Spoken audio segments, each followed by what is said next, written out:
dia disebut guru. Itu. Betul ya? Ya. Nah, Matius 7 ayat 21, 22, 23. Banyak orang menyebut berseru kepadaku Tuhan, Tuhan. Terus banyak yang bermujizat demi namaku. Artinya ini bukan orang Kristen sembarangan. Dia sudah melakukan kuasa roh. Tetapi Ya. kata Yesus, kamu tidak melakukan kehendak Bapa. Ya. Terus, enyalah kamu sekalian, aku tidak mengenal kamu sekalian pembuat kejahatan.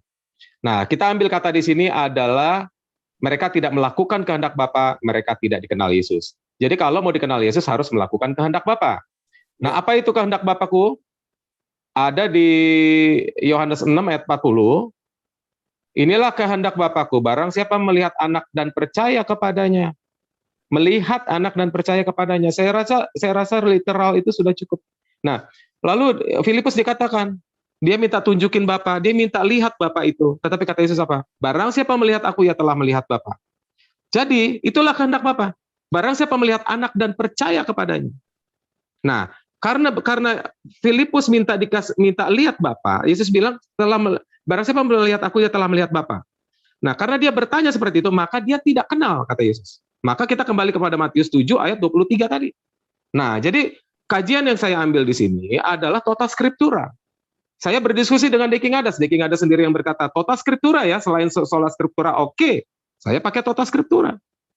Saya tidak memakai tafsir. Itu.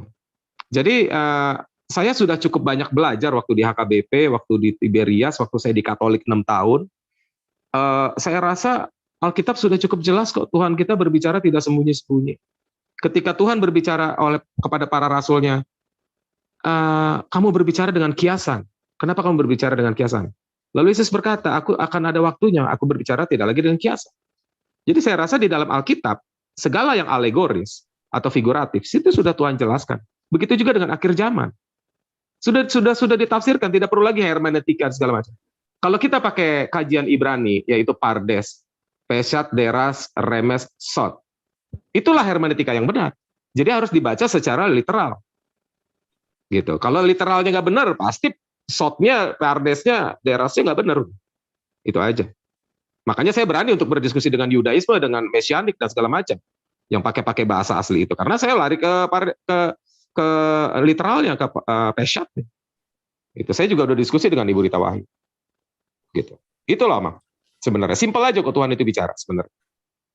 Jadi satu-satu aja dibahas, satu-satu. Boleh, Mang. Jadi tadi apa ayatnya yang membuat Pak Samuel Wanes?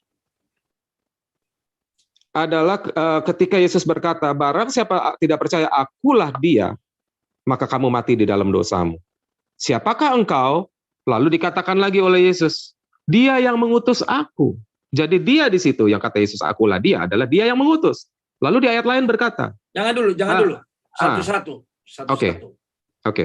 Jadi kalau Tuhan Yesus mengatakan dia yang mengutus aku, berarti antara dia dan aku beda dong. Nah, jadi begini Amang, kalau kita baca di Perjanjian Lama, sebentar saya buka ayatnya, karena saya... Nggak usah pakai ayat, nggak usah. Oke, di dalam Perjanjian Lama... Saya itu nggak usah pakai ayat, juga nggak perlu bahasa Ibrani Yunani kalau tidak penting. Oke. Logikanya aja dimainkan. Oke. Ya. Kita pakai jujur berbahasa, universal accepted, jujur berbahasa itu ya. Jadi di dalam Perjanjian Lama atau ulangan berapa itu saya lupa, lalu turunlah Tuhan dalam awan, huruf besar semua, Tuhan di situ adalah Yehova. Turunlah Tuhan dalam awan, lalu berdiri di sana dekat Musa, lalu berjalan di depan Musa, lalu berseru, Yehova, Yehova. Di sini adalah Yehova itu sendiri yang berkata-kata kepada Yehova yang di langit. Yehova adalah Allah yang di langit, di bawah bumi, di mana-mana. Ketika aku naik ke langit, engkau pun ada di situ. Makanya orang Israel menyatakan Allah itu roh, dengan bentuk jamak Elhim, bukan El.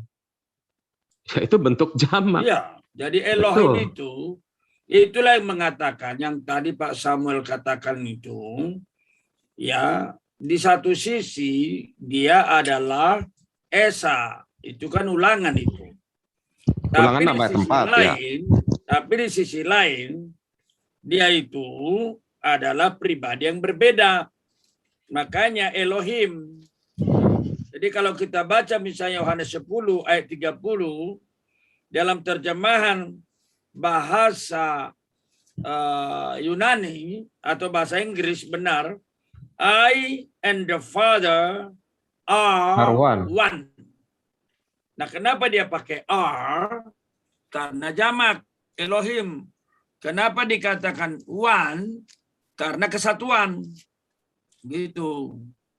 Jadi memang Yohanes 14 itu ketika Yesus bicara tentang Bapa, akhirnya rasul-rasul kan bilang, tunjukkanlah kepada kami Bapa itu sudah cukup.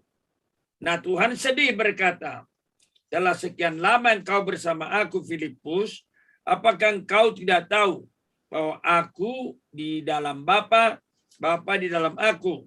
Setidak-tidaknya percayalah kepada perkataan itu sendiri. Begitu. Nah, jadi apa yang dikatakan di sana? Karena memang seperti yang Bapak kutip tadi, Yohanes 17, Yesus itu diutus oleh Bapa. Sehingga saya ini kan studi risetnya, master dan doktornya Yohanes.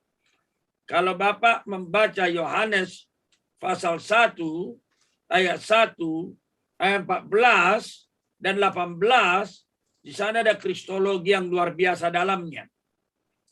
Yohanes 1 ayat 1. Pada mulanya adalah firman, the word, bahasa Inggris. Firman itu bersama-sama dengan Allah, the God. Jadi kalau kita bermain artikel, the word, the God, itu different dalam apa namanya? Kalau tadi Bapak menggunakan kata persona, different persona. Makanya the word, the God, the Theos. Tapi dia tetap unity. Nah, nanti the word yang kesatuan di dalam Bapa, Anak, dan Roh, pribadi kedua, itulah yang ayat 14. Firman itu menjadi daging. Ya. Jadi bukan Bapa menjadi daging. Firman menjadi daging. Untuk apa? Nanti lihat ayat 18. Tidak seorang pun yang pernah melihat Allah. Tidak seorang pun pernah melihat Allah, Theos. Tetapi anak tunggal Allah. Nah, ini terjemahan kita anak tunggal Allah. Sebenarnya dalam terjemahan Yunani, nggak ada monogenes Theos. Tidak ada kata bukan anak di situ. tunggal. Ya. Bukan anak ada tunggal. Di sana anak tunggal. Iya. Tidak seorang pun yang pernah melihat Theos, tetapi Theos satu-satunya yang ada di pangkuan Bapa. Nah, ini beda lagi. Jadi Theos satu-satunya yang ada di pangkuan Bapa. Jadi berarti Bapa beda sama Theos satu-satunya. Dialah yang menyatakannya. Dia itu maksudnya Theos satu-satunya yang adalah the Logos. Dialah bertugas di dunia ini menyatakan. Bahasa Yunani, exagomai. Seperti kita mengeksegesis. Dengan perkataan lain, berlakulah bahasa Yohanes. Yang melihat aku, melihat Bapa. Menerima aku, menerima Bapa. Menolak aku, menolak Bapa. Karena apa? Memang Yesus adalah Theos yang keluar dari Theos mau menyatakan Theos. Begitu Pak Samuel. Iya. Jadi begini Amang, saya sangat mempelajari itu Yohanes 1 ayat 18. Tapi Amang sudah jujur menurut saya. Jadi itu bukan anak yang dilahirkan atau jadi itu sebenarnya kan monogenes theos, teks asli Yunani koinenya. Artinya Allah yang menunggal. Jadi ketunggalan Allah itu sendiri. Maka itu cocok dengan Zakaria 12 ayat 10. Mereka memandang kepadaku. Di situ pakai kata Elai. Jangan namun langsung begitu. Jadi iya kesulitannya dong. Pak Samuel terlalu cepat pindah ke ayat lain. Itu namanya nanti bukan lagi exegesis. Itu jadi eisegesis. You put something into the text. I know. I try to make the Bible itself to make me understand, right? So. Ya, tapi sangat berbahaya kalau Bapak mengimport tiba-tiba. Karena apa? Inilah yang terjadi dengan masalah comotologi. Jangankan dari kitab ke kitab bisa berbeda. Kitab yang sama pun bisa berbeda. Jangankan kitab yang sama pun bisa berbeda. istilah yang sama di pasal yang sama bisa berbeda. Saya ulangi. Ya. Istilah yang sama di pasal yang sama. Artinya beda. Tadi saya mengajar hermeneutik Roma pasal 8 ayat 3. Di sana ada kata mengutus anaknya sendiri dalam daging. Tapi ada kata yang serupa dengan daging. Nah, kalau mengutus dalam daging berarti bukan daging. Kalau dikatakan serupa, lalu saya berkata kepada mereka, coba tulis 3 baris. Pertama, mengutus anaknya dalam daging. Baris kedua, yang serupa dengan daging. Yang ketiga, yang dikuasai dosa karena dosa. Nah, coba jelaskan ketiga ayat ini saya bilang. Baris pertama, mengutus anaknya dalam daging. Berarti benar-benar jadi manusia sejati. Tetapi, apa gunanya baris kedua? Serupa dengan daging. Yaitu menjelaskan bahwa meskipun dia manusia sejati, tetapi dia bukan manusia sejati yang berdosa. Makanya digunakan serupa, homoi. Serupa. Lalu serupa ini mengacu ke baris ketiga. Serupa dengan daging yang dikuasai dosa. Nah, itu dia. Jadi istilahnya daging, tapi berbeda maknanya. Nanti ayat 8 ada lagi lebih gawat. Mereka yang hidup dalam daging tidak mungkin berkenan kepada Allah. Nah, ayat 3 mengutus anaknya dalam daging. Ayat 8, mereka yang hidup dalam daging tidak mungkin berkenan kepada Allah. Kalau ayat 3 dipindahkan ke ayat 8, berarti Yesus gak berkenan bagi Allah. Betul. Nah, jadi ini bahayanya. Makanya tadi kalau Pak Samuel sempat mendengar ceramah kritikan saya yang keras terhadap Ibu Heni, karena dia main comotologi. Misalnya Roma 2, bahwa Allah jangan mempermainkan kasih karunia Allah, panjang sabarnya Allah. Lalu ada kata di ayat 6-7, yaitu hidup kekal kepada mereka yang tekun berbuat baik. Lalu kemudian dia berkata apa? Jadi tidak boleh kau katakan, percaya saja selamat, isi tekun berbuat baik. Ya memang ada ayatnya. Tapi saya berkata, you miss the context. Kalau kau baca Roma pasal 3, tidak ada seorang pun yang baik. Tidak seorang pun yang benar. Tidak seorang pun percaya Allah. Bukan saja universalitas dosa, tetapi totalitas dosa. Karena apa? Semua organ tubuh disinggung. Bibir mereka, mulut mereka, kerongkongan mereka, mata mereka. Berarti apa? Tidak ada satu organ tubuh yang tidak dirusak oleh dosa. Jadi total depravity and at the same time universality. Sehingga itu yang dikatakan oleh teologi reform, non posse non peccare, not able not to sin. Itu bukan karena saya lack of willingness atau lack of knowledge. That is not the problem of sin. I may know, I may wish, but I cannot.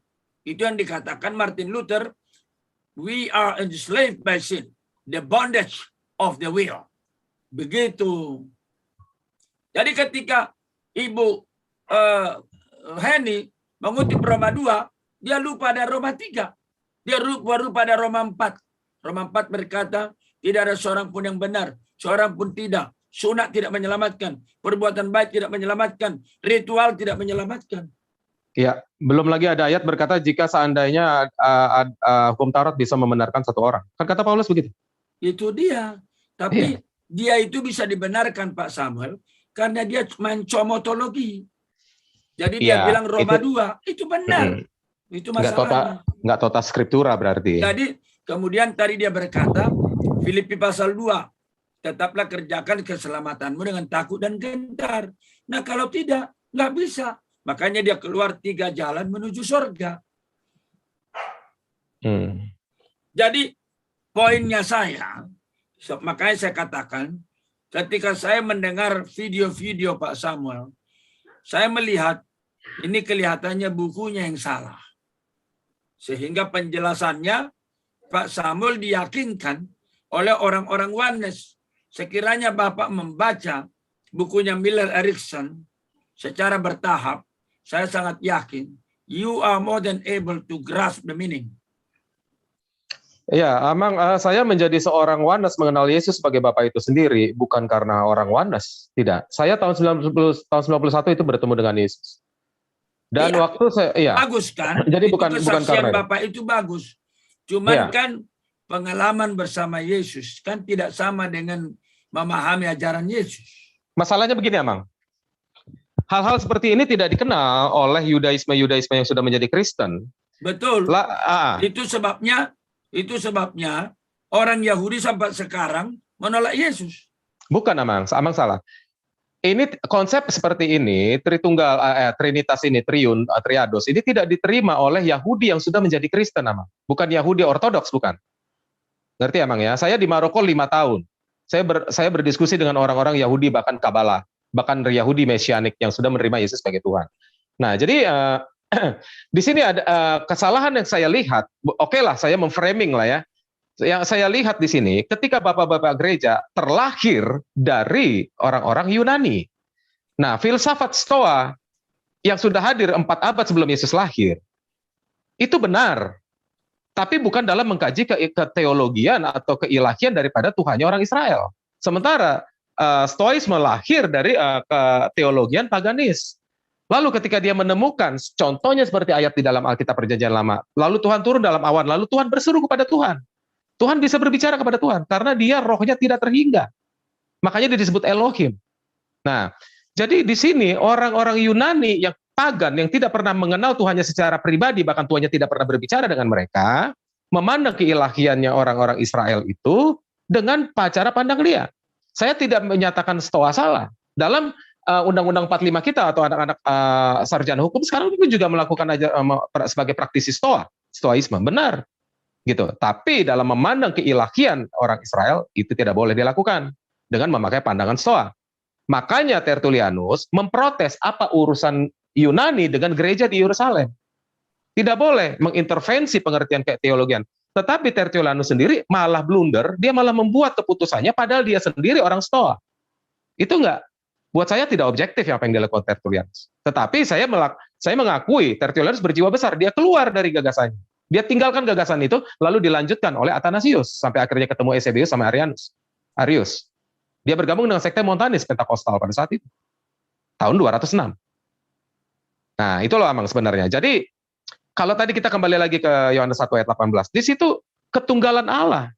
Kalau mau disebutkan Allah yang dilahirkan, maka itu cocok dengan Zakaria 12 ayat 10. Kecuali tidak cocok. Jangan, makanya jangan lari-lari dulu. Ya, tapi Kita kalau tidak bisa menjelaskan Yohanes 1 ayat 1, ayat 14 dan 18 Yohanes dengan 1. metode oneness. Yohanes 1 ayat 1. Yohanes 1 ayat 1. Oke. Theos and hologos. Klausa ketiga terakhir. Theos and hologos. Nah, di sini ketika Amang menerjemahkannya dalam bahasa Indonesia, kata sandang definite artikel ho itu jangan dihilangkan. Karena itu artinya sang firman. Sang firman tidak menjelaskan pribadi yang lain dari Allah, tetapi adalah gelar lain dari Allah. Maka Yohanes 1 ayat 18, ayat 14, hologos sars egeneto. Satu-satu. Oke. Jadi mungkin saya terlalu cepat. Jadi begini ya, saya tulis ya. Saya tulis supaya jelas kepada kita. Saya coba tuliskan dalam bahasa Yunaninya. Tadi Amang sudah menyinggung, ya. Saya coba tuliskan. Jadi Yunani itu kan berbunyi seperti ini. RK N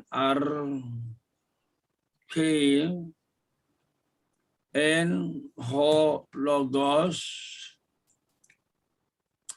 lalu baris kedua kai hologos dan sang firman, kai hologos dekat itu bukan bersama-sama ya, en pros ton theon,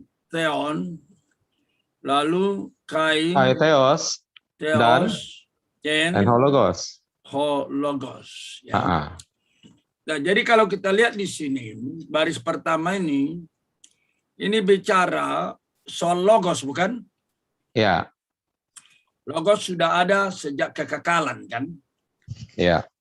Lalu baris kedua ini, kalau logos sudah ada sejak kekekalan, menjadi pertanyaan adalah, ya, kalau logos sudah ada sejak kekekalan, kaihologos, apa hubungannya dengan theon yang tadi pribadi pertama? Maka dia berkata apa?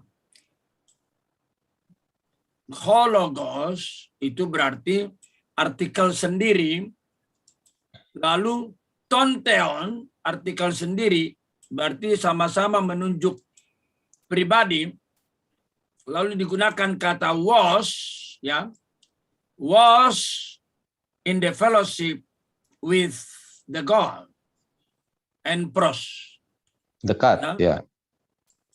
Nah, kalau udah melihat begini, udah nggak mungkin oneness, nggak mungkin. Kenapa nggak mungkin? Sekarang, jadi ini yang pertama, ini bicara soal kekekalan logos sudah ada sejak kekekalan. Lalu yang kedua, ini bicara soal relasi. Kalau logos sudah ada sejak kekal, maka relasinya dengan Bapa gimana? Nah, dia berkata relasi dengan Theos Allah Bapa sudah sejak kekekalan. Relasi dengan Theos.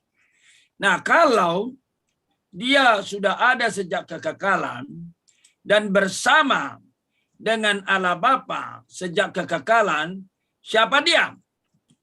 Maka dia berkata, nah ini yang menarik ini. Di sini tidak ada artikel lagi, kata Sandang. Ya, jadi sebenarnya ini kan dalam bentuk puisi ini, jadi indah bunyinya. Ending menjadi beginning. Logos, kaihologos, en prostonteos. Ya, enarke en hologos langsung di endingnya jadi beginning. Kaihologos en prostonteon. Nah, prostonteon endingnya langsung disambung kaiteos en hologos. Nah, sebenarnya kalau mau dibikin sederhana aja, pada mulanya adalah firman. Firman itu bersama dengan Allah. Seperti terjemahan Indonesia, firman itu adalah Allah. Nah, jadi di sini nggak ada artikel lagi. Ada orang keberatan karena tidak ada artikel katanya. Maka ini menunjukkan ya Allah lebih kecil. Itulah terjemahan yang dibawa oleh Rasul Penono. Karena tidak ada kata sandang. Ya, padahal itu salah.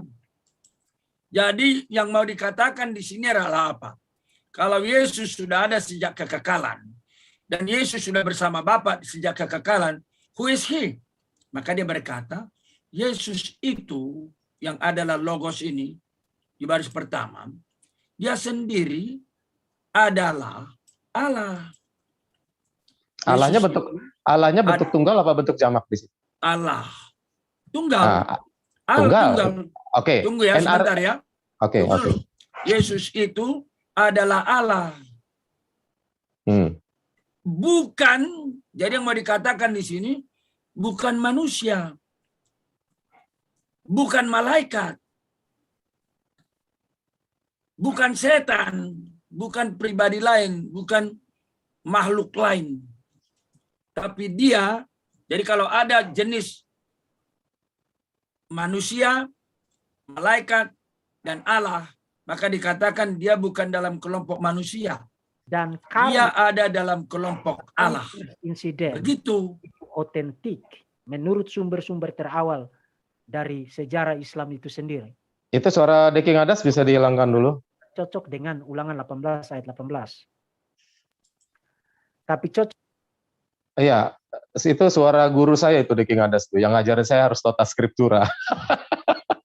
Dia sendiri mengatakan Yahweh. Kita kembali yang tadi, Ama. Ya, ini saya mengatakan ya, Samuel Siahaan. Jadi tadi kata NRK itu bentuknya single, Ama. Betul? Apa? Kata NRK di situ bentuknya single pada mulanya, yang menerangkan di situ bentuknya single, bukan untuk jamak. Sama seperti Beresit bara Elohim. Loh, untuk Tuhan. NRK itu kan bicara soal indah. Jadi enggak iya. Buat apa bicara jamak? Iya, bentuknya single di situ. Loh, memang inde buat apa jamak? Mana ada jamak dan bukan jamaknya inde? Oke. The itu kan bentuk Inde, kata inde kan nggak bicara jamak sama tunggal. ada di situ, In Amang. the Kalau dilihat beginning. morfologi. Kalau dilihat morfologinya arke itu bentuk single. Tetapi dalam kajian bahasa gini, Amang, kalau kita mau tahu ini bahasa Yunani ini dia mentranslasi dari bahasa Ibrani sebenarnya. Jadi di sini diterjemahkan ke dalam bahasa Inggris secara leksikonnya, secara morfologi. Nah, jadi in the beginning was the word, the di situ bentuk single lagi. Oh iya, Hologos. udah pasti dong. Pasti, Ini itu pasti single. logos. Ini dirinya logos. Siapa ini dirinya logos di sini? Allah itu sendiri. Allah mana? Ya Allah satu-satunya, karena Sema Israelnya Allahnya Lalu satu. bagaimana menjelaskan hologos en prostonteon kalau Allah satu-satunya? Sebentar, Amang. Jadi kata logos jangan ditinggalkan kata honya. Di situ kita meminjam dalam terjemahan bahasa Indonesia dari Sanskerta adalah sang firman. Sang firman Oke. itu adalah julukan, Amang. Sekarang gini, Sang firman itu pada julukan. mulanya adalah sang firman. Oke, selesai. Ini firman ini bicara soal Yesus. Lalu? Ya, bicara soal Allah di situ, Amang. Yang adalah Yesus itu sendiri. Karena klausa ketiganya, Ini nanti yang ketiga. Ini yang ketiga ini, sang firman itu juga adalah Allah. Oke. Terus, the word was with God. Nomor 2 ini apa ini? Gimana menjelaskan nomor 2? The word was with God. Hologos, sang firman, and prostonteon. Jadi di situ bentuk single lagi theon, artinya kepemilikan Allah itu sendiri. Jadi with God itu bukan bersama-sama. Pros itu dekat. Ya sekarang. Kalau bersama-sama jadi memberikan kesan ada dua oknum. Kalau bersama-sama preposisinya. Sekarang gini, hologos ini mengacu ke siapa? Ya mengacu kepada Allah itu di klausa ketiga yang adalah Yesus itu sendiri. Dia menjadi manusia di ayat 14. Terima menjadi kasih. daging. Terima kasih. Tomteon ini mengacu ke siapa? Ya ke Allah itu sendiri. Ke Allah itu sendiri satu-satunya. Shema Israel. Jadi Bapak Samuel belajar aja lebih bagus. Jadi kalau Bapak belajar the watch together with the watch, itu bukan satu watch. Itu nggak ada kata together, Amang, di situ. And pros itu together. Pros itu dekat, pro, bukan bersama-sama. Pros itu silakan tanya Ibu Rita Wahyu, sastra Ibrani, atau pakai bahasa Yunani. Suruh saya mengajar ke Ibu Rita Wahyu, saya dokter Biblika, masa suruh saya ke Wahyu? Kita bisa dong, kita wajar dong kalau kita mengambil literasi atau konfirmasi dari bukan hanya dari sepihak. Oke. Sekarang pro itu bukan bersama.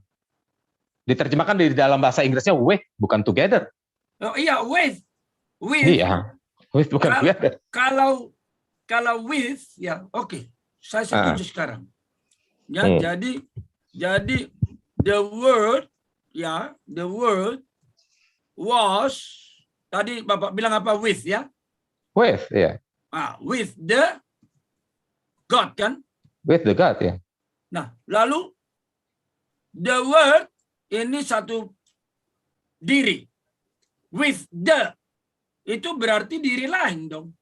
Lah kan hologosnya kan bukan hologos itu kan bukan substansi lain dari Allah. Hologos itu hanya gelar untuk Allah, sang firman. Salah. Oke, berarti di sini kita berbeda.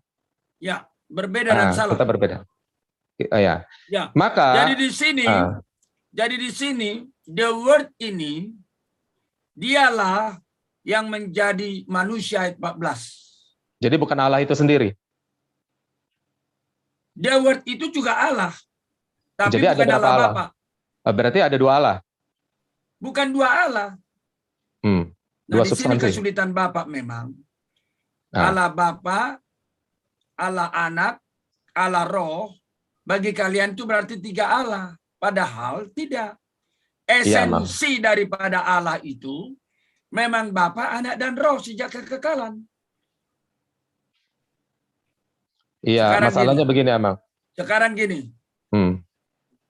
Pak Samuel punya tubuh, punya jiwa, punya roh. Betul. Ada 3 Samuel enggak? Enggak, 1 Samuel. 1 Samuel kan? Iya. Jadi satu Samuel, ada tubuhnya Samuel, ada jiwanya Samuel, ada rohnya Samuel. Ada perkataannya Satu Samuel, Samuel. Ada perkataannya Samuel. Satu Samuel kan? Betul, bukan tiga Nah, pribadi. Jadi Satu pribadi karena kan? itu, Hmm. tubuh bukan jiwa, jiwa bukan tubuh. Jiwa bukan roh, roh bukan jiwa, roh bukan tubuh. Jadi disinilah keberadaan yang esamu. Nah, Betul. keberadaan Tritunggal Allah Bapa adalah pribadi Bapa, Allah Sebentar, Anak, Amang. pribadi Anak. Makanya Sebentar, Am. ada the Logos was with the God, karena bisa dibedakan tapi tidak bisa dipisahkan.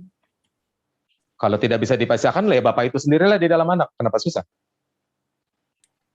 Jadi gini ya, kita akhiri aja ya, karena Bapak sudah kuat dengan pandangan onenessmu, sehingga Yohanes 1 ayat 1 pun Bapak udah nggak bisa menerima. Begini Amang, sedikit lagi dari saya. Kalau Oke. Amang memakai tadi analoginya, saya ada rohnya, ada dagingnya, ada perkataannya, ada jiwanya. Ini namanya oneness wannabe, Amang. Ini penjelasan oneness. Nah, maka saya yang ada rohnya, ada dagingnya, ada perkataannya, ada jiwanya, saya tetap satu pribadi, bukan tiga pribadi. Itu, Amang. Nah, ini bukan penjelasan Tertullianus yang kamu tapi pakai. salahnya Bapak bilang yang disalib itu adalah Bapak. Itu nggak Zakaria pernah 12 ayat kita 10. berkata begitu. Zakaria 12 ayat 10. Jangan lari ke Zakaria. Loh, terus saya mau lari kemana, Mang? Di dalam teologi Yohanes nggak pernah Yesus disamakan Para dengan rasul Bapa. dalam Alkitab Perjanjian yang Baru sering dikatakan menurut nubuatan Nabi ini, menurut perkataan Nabi ini, kita harus mengacu kepada Oke. tanah. We Itu, agree Bang. with disagree. Selamat malam ya. Oke.